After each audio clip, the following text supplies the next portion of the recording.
Has a doctor ever misdiagnosed you? If so, how did it affect you? In high school, my history teacher was misdiagnosed with cancer. I saw her go from depression to acceptance to anger in a span of 6 months. After she found out, I remember her asking the class if any of our parents were lawyers. I felt really bad for her. She was already thinking how to say goodbye to her 7 years old. My dad was once told he had pneumonia when what he actually had was a collapsed lung. When I was 14, I was told I was pregnant after getting an ultrasound to check my kidneys due to high blood pressure. No pregnancy test, no questions. I was a young girl, so I obviously was pregnant after they found an abnormal mass. Ended up being a cyst. None of the doctors would listen to me when I said that I had never even kissed a boy before. The sad part of the story was that after the doctor told my dad and me that I was 10 weeks pregnant, and I adamantly denied that it was even possible, my dad actually stood up for me and took my side. The doctors then called my mom and accused my father of sexually assaulting me. Eventually I was sent to a women's hospital, and 2 hours later confirmed that I was not the Virgin Mary. Physically it didn't affect me, but I've been very wary of going to doctors since. Round ligament pains from being 13 weeks pregnant. Turns out, no, it was appendicitis. Oh my, I hope they caught it before it burst. That must have hurt so bad. Grossish alert, my grandmother went to the doctor for blood in her stool and he told her it was hemorrhoids. She asked him to perform some tests because she didn't believe it was just hemorrhoids. He refused and told her to come back if H medication didn't work. It didn't, and it turns out she had colon cancer. It was so far along by that point that she passed 6 months after her diagnosis. Age 1. You have nerve damage from spina bifida that affects your bladder. Here, take this medicine and learn how to pee through a straw. Age 12. Oh, the medicine isn't working. Are you sure you're using it correctly? Age 16. Here, try ditropan again. Age 21. Here, try bladder botox. Age 22. Oh, hold up, there's something weird about your bladder. You also have a second ureter on your left kidney. Age 23. Yeah, you have a hole in your bladder that's probably congenital there. Since birth, wait 6 months and we'll get you in to get that fixed up. I've had multiple MRIs since birth and apparently the second ureter and the hole in the bladder was somehow missed. I'm still waiting for test surgery date. A psychologist I was seeing once gave me schizoaffective disorder, but walked it back to a temporary psychotic episode a few weeks later. Spent those few weeks in a state of shock and disbelief though. Horrendous pain. Vomiting. A doc says that I have a lot of stool. I told the doctor that he wasn't the first person to tell me that I was full of crap, but that there was something else wrong. Another doctor says the same thing. I am becoming belligerent because of this nonsense and the excruciating pain. Third opinion, doctor orders CT. I had gangrene on my appendix and it was hours from rupturing. Midnight emergency surgery. 5 days in the hospital. If I went along with what they had initially said, I would be dead. I went to an after diving to 12 feet. I heard something like a crackle and pool water drizzling down my throat through my ear and immense pain. Upon describing this to the doctor at the ear, he diagnosed it as an ear infection. A 0 to full-blown ear infection, which had nothing to do with the dive, the noise, or the fact that pool water has a very distinct taste when it runs down the back of your throat. At my ear specialist, who I saw as soon as possible, I was correctly diagnosed with barotrauma. The effect from the first doctor was unnecessary agony for 24 hours because he apparently didn't get paid enough to listen to anything beyond the symptoms. At least in the end, it was a full recovery. When I was 15, my GP told my mom that the crippling pain below my sternum, the very upper part of my abdomen, was heartburn and he prescribed antacids, ignoring the fact that this pain would literally have me on the floor in the fetal position crying. Heartburn. So of course the medicine doesn't work and I deal with this pain several times a week for 4 years, until I'm 19 and deployed to Iraq. Thankfully my NCO wouldn't listen when I had an attack and told him it'd pass. He sent me to our clinic. They draw blood. It's pancreatitis, secondary to gallstones. They removed my gallbladder and it got much better. I still have rare acute pancreatitis that I believe is from the damage of 4 years worth of stones passing through my duct. That sucker. Edit. I finally understand, RIP my inbox. I'm happy to see most that have gone through the same thing have had it resolved as well. I love you, Reddit. Don't ever change. Keep the stories coming, BTW. Had lower back problems that also messed with my right leg since I was about 12. I've been told I had everything from spinal stenosis to it being all in my head. That was a fun one. The worst diagnosis was being told I had cancer based off of one of my MRIs. They told my mom over the phone and she immediately checked me out of school so she could be with me and break the news. She ended up breaking down in tears in the office when they had asked for the reason I was being checked out, and of course it spread like a wildfire through my school. It wasn't until about a month later we find out it wasn't cancerous. Oh dear goodness. I hope they have or will figure out the real cause soon. I couldn't even begin to imagine having that diagnosis given to me. I am very glad you do not have cancer though. Vaginismus. Years of a PV sexless marriage before I brought my husband into the office because they kept dismissing and blaming him or would say just relax. Got physical therapy for it and finally got it working. We started trying for a kid. Found out I'm infertile and almost out of eggs. My reproductive system is a troll. They kept dismissing me till it was too late. GRRRR, this makes me mad. So many doctors dismiss women's pain during sex. This is not normal and needs to be taken seriously. I was just not diagnosed. Horrendously painful periods from the age of 9. I could barely get out of bed or go to school. They were heavy as well. My doctor, an older man, told me and my mother to suck it up, that it was all part of being a woman. I was depressed and lived like this for 9 years, barely getting out of bed for a week, at least, a month, and missing heaps of school. Then I got pregnant at 17, which I now know is a miracle. Had my first ultrasound and my ovaries were covered in endometrial cysts. I tried to give birth naturally but all the endometriosis and scarring made it impossible, so I had a C-section. After my C-section, the endometriosis held onto my C-section incision, causing severe pain and unfortunately 2 more operations before that was cleared. I lived in severe pain for so long because my doctor thought periods should be painful. They shouldn't. If I had been diagnosed earlier, my body could have been prepared for pregnancy through DNCs and other procedures which would have made my pregnancy, birth and recovery much easier.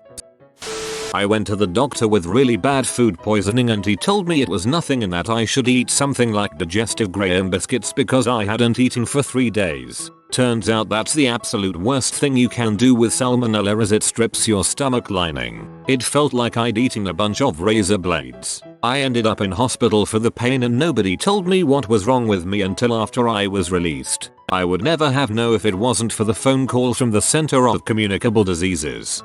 Oh my gosh, to even make things worse is awful. I hope it didn't have any lasting effects. I was misdiagnosed as having pneumonia. Pneumonia would have been preferable. I left work early one day because there was an extremely sharp pain in my back just under my shoulder blade as well as just underneath my ribcage on the same side. I was also having difficulty breathing. I miraculously managed to drive to the ER. In hindsight, I'm aware it was a dumb idea, and got checked in. They gave me some non-narcotic painkillers, did some x-rays and ran a few other tests. The doctor came in after a while and said I had pneumonia, gave me a prescription for a Z-Pak or whatever it's called, and discharged me. I had just driven out of the hospital and got a call from a number I didn't recognize. I answered and they said they were from the hospital. They requested for me to come back as quickly as I could. Don't bother checking in, just go straight back to the room I just left. I went back into the room and the doctor told me that they had looked at my x-rays again. Turns out my lung had collapsed. They rushed a specialist in immediately, like 10 minutes, maybe, and were getting me prepped for surgery. Everything went pretty smoothly and everyone was extraordinarily nice to me. I'm positive everyone was so nice because there were definitely grounds for a lawsuit. I wasn't looking to get rich off anyone though, I just wanted to breathe again. I had extremely good insurance with the company I was with at the time. I paid $100 for the emergency room fee and the rest of the $17,000 bill was covered, so that was nice. While I was in there, a shirt popped up on woot.com and I bought it immediately. It read, Lifetime Achievement Award for Breathing, Respiring Since Birth. I was in the hospital for almost not getting that very achievement. It was fate. I still have the shirt somewhere but I got fat and it doesn't fit now. I've been told that quite a few people visited me while I was in the hospital. I don't remember most of them. I was on a bunch of Dilaudid while I was awake. I do remember a buddy asking me how I peed with all the wires and monitors attached to me and responding simply with my penis. He looked at my mom and said he'll be fine. He's too much of an butthole to die. Overall, I would rate having a lung collapse as a terribly awful experience. You never really think about how much you breathe until you can't. It sucks. A lot. I am so glad they phoned you back so quickly and got you into surgery. Not being able to breathe sounds like one of the most painful things. I went to the dentist for an annual checkup. She wasn't my main dentist. My family and I had been shopping around, but they'd seen her before and she seemed nice. The dental hygienist is looking at my x-rays after I'd just had them taken. DH. Do you have any pain by your bottom molars? Me. Number. DH. Are you sure? Me. Yes. DH. Okay. A short time later the dentist comes in. She goes through her routine but then she takes a look at my x-rays. Dentist. Does it hurt in the back? By your molars? Me. Number. Dentist. You're sure? Me. Yes, I'm sure. She could definitely tell that I was a bit miffed. I then said that I'd been asked multiple times already. I felt bad but I definitely didn't have any pain or sensitivity back there, and when they kept asking it really bothered me. However, she didn't seem convinced that I was fine and thought that I needed a root canal. My parents were in the waiting room so when I was done she filled them in. On the car ride back I told my parents what I'd felt and they were a little bothered at the dentist's insistence. Some weeks after, and still no discomfort, I went back to my regular dentist for a second opinion, and he looked at my x-rays and said that I was fine. It's been about 4 years since, and I haven't needed a root canal. TLDR. Dentist was pretty dang sure I needed a root canal. After a second opinion from a different dentist I'm in the clear. Haven't needed one yet. Not me, but my mom. A few months ago she was having this horrible pain in her lower abdomen, sides, and back. We put her symptoms into a symptom checker app, and one of the diagnoses it came up with was an ectopic pregnancy. For those who don't know what that is, it's when the embryo begins forming in the fallopian tubes. When this is the case, it's pretty much a guarantee the baby won't make it, and it puts the mother's life at serious risk too. Anyway, silly little symptom app. Who cares? A few days later, she went to the doctor and got her blood tests done. The doctor came back with the results and told her she was pregnant. My mom knew it wasn't possible to have been recently, so she starts freaking out that the ectopic pregnancy is the case. And that's exactly what the doctor thought too. Meanwhile, every nurse and doctor in the building was rushing around, freaking out, trying to get her to specialists, but they were too busy. So they started calling ambulances to rush her to the hospital. Amid all the chaos, the doctor approaches my crying mother and apologizes, saying he was looking at the wrong blood results. Blood results of hers almost exactly 3 years prior. She now has a 2.5-year-old. TLDR. Doc said mom had an ectopic pregnancy. After having called specialists and ambulances, the doctor then realized he'd done fricked up and looked at old results. My aunt ended up having 2 ectopic pregnancies, since the doctor had said it was exceedingly unlikely for her to have a second one if they tried again. The second one nearly killed her.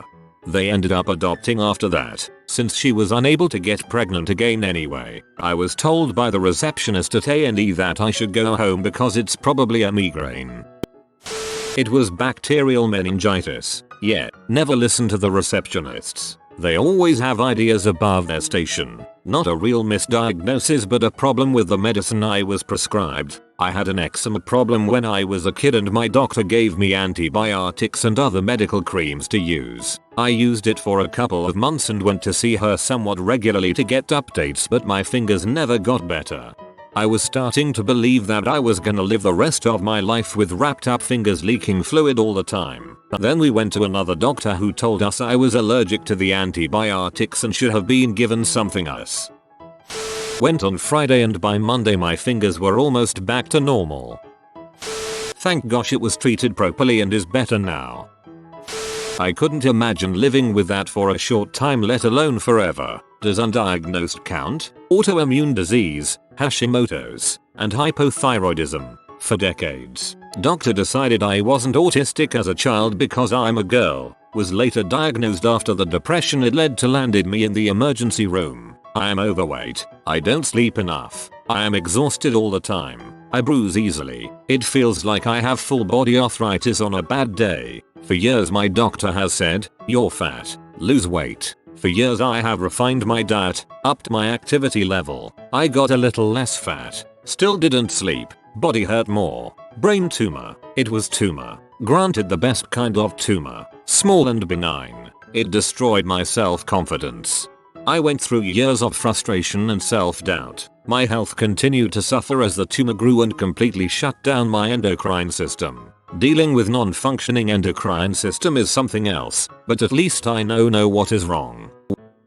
I am so sorry sounds so similar to my grandmother. She had a pituitary gland tumor and was told for years she was a hypochondriac. I am glad they finally got yours, but all that time dealing with everything else you are going through because of it sounds so awful. I had a pretty interesting misdiagnosis. I went to the ER for abdominal pain that was quickly escalating. While I was at the ER they did a CT scan to check my appendix and 4 kidney stones. They didn't find anything, but I had blood cells in my urine, so they thought there was some sort of infection. The doctor asked my fiancée to leave the room, then asked me if it was possible I had gonorrhea. I told her I've been in a monogamous relationship for 5 years, and I trusted my fiancée, so that wasn't really on the table. She decided to order the treatment anyway and let my fiancée back in the room. When the nurse came in and treated me with a metric fuck ton of antibiotics, my fiancée was a bit concerned and looked up the meds.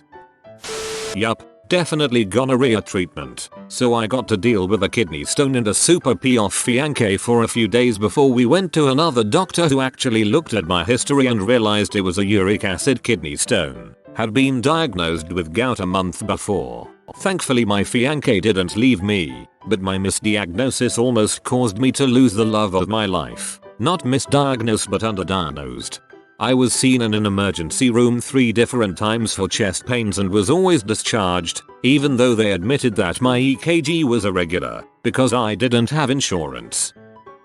Once I got my VA benefits straightened out and went to them, they diagnosed my heart condition on the first visit. Food for thought. Gee, seriously, just because of insurance and everything is awful. It's sad to think money means more than people's lives so often. Not me, but I know of a really awful example. There was this kid that came and stayed with us on holiday 1 year. This dude was really skinny and his mum had a lot of trouble with him at the dinner table trying to get him to eat. Everyone knew this kid had an eating disorder, and he was put through all the treatment you could possibly imagine for the better part of 10 years. Psychological, pharmacological, you name it, they tried it. He would complain that his stomach hurt and his parents, and all of the docs thought that it was all psychosomatic, and he was saying it so he didn't have to eat. Recently this kid came up in conversation at a family dinner, and I was like, oh, yeah, I remember him. The poor kid with anorexia. Mum then said that he wasn't anorexic. He had been treated for anorexia for over a decade but in fact had Crohn's disease. What a horrible 10+ years that must have been. Having family and medical professional alike tell you that your pain isn't real and that you just need to snap out of it. I still think of that kid. TLDR. Kid was misdiagnosed with anorexia and treated for 10 years before people realized he had Crohn's. The OB said I had a clean miscarriage when I was about 15 weeks pregnant and went in with sharp cramps. The cramps continued and was told that was to be expected. Then about a week later I blacked out at home. My husband rushed me to emergency and I blacked on and out a few more times. The doctor immediately suspected a ruptured ectopic pregnancy. Ultrasound confirmed my fallopian tube had ruptured and I had severe internal bleeding. I was rushed in for emergency surgery just as I began to have trouble breathing. My tube and the embryo were like shrapnel in my stomach lining and I needed a transfusion. Thanks OB doctor. The doctor misdiagnosed me as having a virus when in fact I had appendicitis. Eventually my appendix burst and I was rushed into hospital for emergency surgery. So yeah, my doctor pretty much nearly killed me, lol.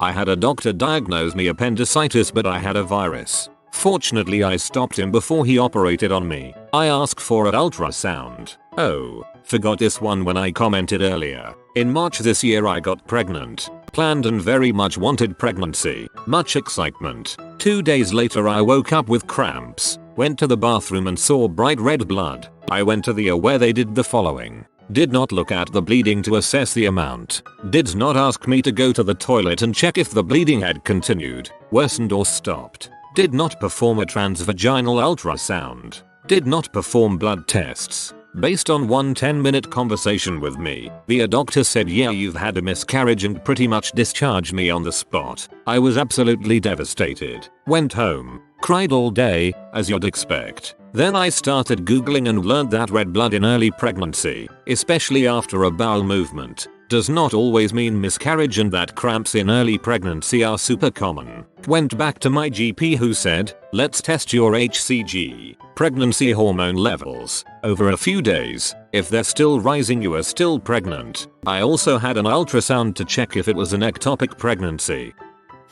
By the end of the week I had confirmation that I was in fact pregnant and had not miscarried. The overall effect of all that was that I became completely panicked about the potential for something going wrong. My existing anxiety spiraled out of control, and by the time the morning sickness hit I was suffering from antenatal depression and needed time off work and a big increase in my antidepressants. Plus taking Valium, which is not ideal. I'm now 23 weeks along and fortunately everything has been normal so far. Was told I was infertile and that I'd never be able to have kids. My nearly 6-year-old child would like to prove otherwise. I had given up on the thought of being a mother by that point. She's my little stubborn miracle. Went to my PCP after developing a large bullseye type rash on my upper chest right shoulder. I looked it up before going to the doctors and it seemed like a classic case of Lyme disease. My PCP said it was probably just a spider bug bit and told me to keep an eye on it.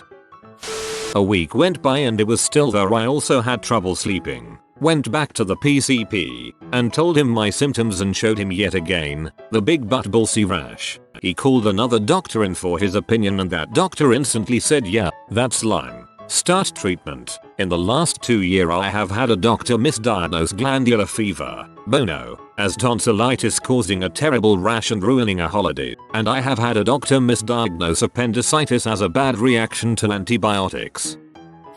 My appendix burst causing the worst pain in my life and I went to hospital for emergency surgery. Spent another week in hospital. One of the worst experiences of my life. But at least in Australia that was all free. Doctor told me the cancer was back, which would be terminal, only to later found out it was an infection. This has happened 3 times in the last 6 months. Misdiagnosed my endometriosis as a kidney stone. Cost me a CT scan and an awkward office visit with a urologist with horrible bedside manner. Also scared the ever-loving frick out of me. Endo sucks but kidney stones are God's wrath on humanity. Pregnant with second child. 30 weeks. Every time I stood up, fluid would run down my leg. Called doc. She don't worry about it. You are overweight and pregnant. It's your bladder leaking. Went to the cabin for a weekend. On a remote island with no emergency services. Still leaking, and it's gushing at times. Come home, walk into doc office without appointment and see the locum. She tests the fluid right away, and guess what? It's amniotic fluid, not urine. Rushed to hospital with fetal heart rate monitor strapped on. Have lost a lot of fluid, but baby HR is good. The next day my husband and 5 years old come visit me. I stand up to hug my son and blood comes gushing out of me. It was chaos. Whisked into operating room for emergency C-section. It was a placental hemorrhage that started the previous week. I was bleeding out. Baby was suffocating. She was a blue preemie but survived. My son is still scarred by seeing my hemorrhage. It took a lot of therapy for me to get through the trauma. The doctor was reported and no longer practices medicine. Oh my gosh, I am so sorry. I am so glad you both made it through such a thing. The trauma for all of you is horrendous. I was misdiagnosed with lactose intolerance when I was younger and had severe skin issues. How did it affect me? I mean, I was fine physically, but watching my brother eat as much chocolate, potato chips and cheese as he wanted while I was stuck with unsweetened soy milk was awful. A few years ago I was playing a pickup game of soccer in the dormitory quad of my college. It was right before finals week and it was a beautiful day. Went to cut right with the ball and immediately heard a pop followed by my knee rolling in tremendous freaking pain. Was on the ground and wanted to vomit. Walked it off. Later that night I'm leaving the library and realize I can't even place my foot down without shooting pain. So I asked my friend to drive me to the ER. Got there at like 1 AM and mentioned it might be a torn ACL. A doctor and nurse just kind of smiled and nodded, giving me the look that I don't know what I'm talking about. Said it's a sprained knee and gave me muscle relaxants and a brace. 2 months later I'm at an internship and we go for lunch with clients. One of the workers driving parked in such a way I had to do the awkward shimmy to not hit the car next to ours to get out. Must have done the same motion as when I sprained my knee and immediately felt the same amount of pain. However, this time I was in a professional setting. I remember wanting to vomit and having a cold sweat while dressed in business casual in 90 degrees Fahrenheit weather. They're talking about some pearl necklace a client is wearing or something and I'm about ready to pass out. Everything mellows out and later that night I go to an orthopedic surgeon. He feels me knee around and pretty much says, yeah, this crap frick you. Paraphrasing. Gave me a prescription for MRI and turns out I had ACL and meniscus tear. And that the pop I mentioned earlier is a textbook symptom and it's most common in soccer and basketball. Had to finish the internship and then immediately have surgery. My dad was in the hospital with severe leg pains a few years ago. Turned out to be his vascular system in his legs were shutting down. They fixed that, but during his time in the hospital, he accidentally scrapped the top of one of his toes. There was no bleeding. Nurses and doctors said he would be fine. No, he wouldn't be fine. He lost that toe a few days later, and the leg a month later. Lesson for everyone here. If a wound looks like it should be bleeding, but isn't, that's not normal. I was not misdiagnosed but was not diagnosed at all with something that showed up in the first blood panel they took. A few years ago I was an undergrad and got very sick. Like I couldn't get out of bed for a week sick, which was very unlike me. Long story short, I spent 3 months going from my general practitioner to the ER to several specialists all running tests on me and coming up with nothing. My doctor even told me I could be dying from whatever this was as there are no guarantees. This was after weeks of me reminding her of my severe anxiety disorder. Guess what, it was freaking mono and pneumonia. It took me 3 months and several specialists for the infectious diseases doctor to look over the first set of tests my GP took. I'm super late to this party but my GF was just in the hospital and while technically it wasn't a misdiagnosis, it was still crappy. Long story short, she had a kidney stone and was scheduled for surgery sometime afternoon if the stone didn't pass. She went all day without pain meds. Pain had moved down towards her groin and then completely stopped. Surgeon scared her into the procedure because it was 5 PM on a Friday and he wanted to go home, but assured me that they would do an x-ray before they put her under and scoped her urethra. Because I asked if they were going to make absolutely sure there wasn't a stone before they scoped her, as a scope would mean she needed a stent in her urethra. She got into the operating room and they put her under by accident before they did the x-ray, so they scoped her anyway. I was right about the stone passing, and she ended up in worse pain than she started with due to the scope irritating her already inflamed ureter and urethra. It was traumatic for both of us. She screamed in pain for 2 hours while I tried to hold it together. I'm so glad it's over and I pray it never happens again. Doctors can be such dongs. In 2015 I started seeing blood with bowel movements. Because I'm in my 20s, doc decided it was a fissure and sent me on my way. Shortly after, I started having what I thought was diarrhea but learned was mucus when trying to collect a stool sample. Had 2 more unproductive appointments with my doc where he kept reassuring me it was a fissure or an internal hemorrhoid. Then 1 more after that for a specialist referral, but I didn't hear from the specialist's office for 3 months. When I called them they said I was a low priority case and wouldn't get in for at least 5 months. Ugh. A few months later I was having rectal pain, bleeding more, running to pass mucus an average of 15x per day. Decided to go to urgent care and they put in a new referral for a specialist. 2 weeks later I saw a gastroenterologist who scheduled me for a colonoscopy for 2 months later. During the colonoscopy I finally got an accurate diagnosis: ulcerative colitis. I lost out on almost a year because I was such an anxious wreck and had to be close to a washroom at all times. I couldn't work, Going out with friends was really difficult. Running errands became a huge source of stress, and I just spent a lot of time crying hysterically because I didn't know what was wrong and was terrified. It was miserable. Mine wasn't that bad, but I find it interesting. For weeks I felt dizzy. Waking up or walking fast made me feel dizzy. So I had to move slowly or just don't move at all. Looking both ways to cross the street just got like being drunk. First week. So I went to the medic and he diagnosed that I needed to purge myself. Whatever I had, it was eating my nutrients. Took the pills and nothing changed. First week, but no changes. I went back and explained again. The medic recommended some vitamins and food diet. Second week and everything was still spinning around when walking fast. After another visit he diagnosed a possible infection. So I took pills to fight it back. Third week, and after that a couple of times I even threw up because I felt really dizzy. I visited another medic and explained everything. He was really old. Heard everything while writing it down and reading his notes through reading glasses. Then he handed me the notes with the prescription, infection, and some other light medicines I don't exactly remember. And then he proceeded to walk behind me, held my head and started doing exercises that made me feel a little dizzy. He explained you have small infections in your ears that were not fully cured. I believe there are small formations of infections of mucus that may have formed into smaller cysts. You need to break them with these exercises, while showing the movements. Come back next week and we'll see how are you going. I was cured. Went back only to say thank you. Doctor missed my wife's third kidney stone.